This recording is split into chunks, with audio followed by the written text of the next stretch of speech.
Hey guys, welcome back to my new another vlogs.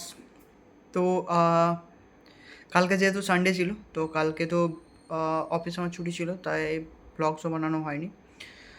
আর আজকে আমার duty শেষের দিকে চলছে, তো ভাবলাম যে একটু ছোট্ট ব্লগস করেই দিই।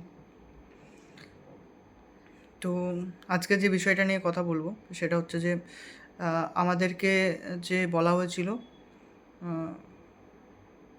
1500 টাকা করে দেবে, সেটা কিছু কিছু জনে ঢুকে গেছে, কিছু কিছু জনে ঢুকেনি। আর যেটা লাস্ট ফাইনাল দিদি বলেছে যে ভোট হয়ে যাওয়ার পর, রেজাল্ট বেরোনোর পর আই থিঙ্ক বাকি টাকাগুলো সব দেবে। তো চিন্তা করার কোনো দরকার নেই, সবাই টাকা পাবে। আর এখন আরেকটা ব্যাপার হচ্ছে যে নেক্সট মান্থ থেকে আমাদের যে মোবাইল রিচার্জ আছে সেইগুলো 30 দিন করে দিয়েছে, মানে 30 দিন হয়ে যাবে।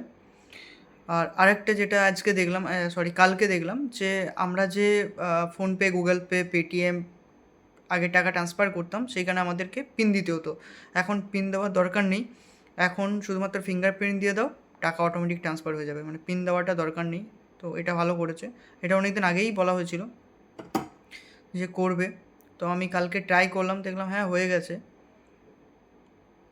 তো এটা একটা খুব ভালো সুবিধা। আর আর কি চলছে, আর কি বলবো ভাবলাম, হ্যাঁ, আমার ইন্দাস ব্যাংকের প্রবলেমটা এখনও অবধি সর্ট আউট হলো না।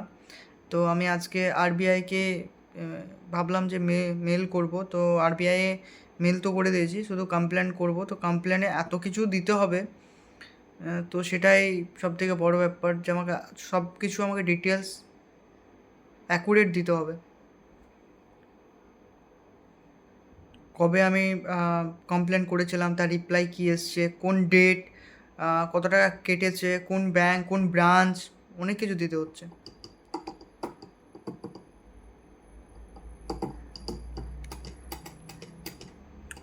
আজকেও চুলটা বেঁধে নিয়েছি, কারণ একটাই হচ্ছে চুলগুলো আমার মুখে চলে আসছে।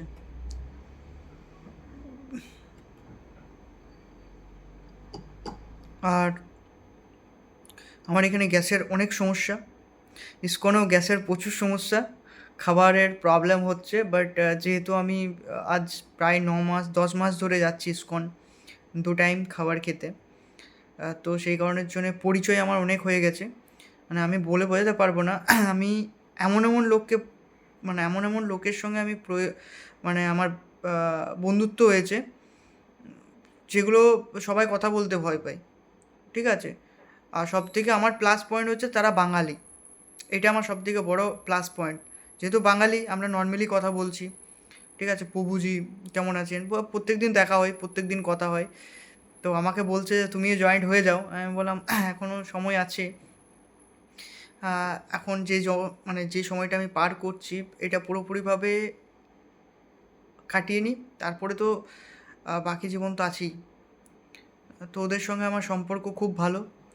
আর আমার বন্ধু আমাকে বলে যে তোর মধ্যে কী এমন আছে যেই কারণের জন্যে তোকে সবাই চেনে। আমি তোর সঙ্গে এতদিন ধরে আসছি, আমাকে কেউ চেনে না, বাট তোর সঙ্গে সবাই কথা বলে রেখেছি। তো আমি তাকে এইটাই বললাম যে আমার মধ্যে এই কোয়ালিটিটা আছে যে আমি অচেনা যে কোনো মানুষের সঙ্গে জাস্ট 2 মিনিটস আমাকে দিলে আমি তার সঙ্গে ভাব জমিয়ে নিতে পারি, অনলি ফর 2 মিনিটস। এটাই আমার মধ্যে একটা খাসিয়াত আছে। সেটা আননোন পার্সন হোক, অনেক দিন বহুদিন পর দেখা হচ্ছে, যে কোনো পার্সন, ফিমেল অ্যান্ড মেল, দুটোই, আমার মধ্যে এই কোয়ালিটিটা আছে। আমার এখানে সত্যি কথা বলতে, আমার এখানে যতগুলো বন্ধু তৈরি করেছি, সত্যি কথা বলতে সবগুলোই একদম ভালো, মানে সবগুলোই ভগবানের সঙ্গে জড়িত। তো আমার প্রথম যখন আসতাম মনে হতো যে এইখানে বন্ধু কী করে করবো, বাট আস্তে আস্তে আস্তে আস্তে পরিচয়, দুদিন কথা বলতে বলতে বলতে বলতে এখন মোটামুটি বন্ধুত্ব হয়ে গেছে। তো চলো, থ্যাংক ইউ, আবার নতুন কোনো ব্লগসে দেখা হচ্ছে। রাধে রাধে, জয় শ্রীরাম।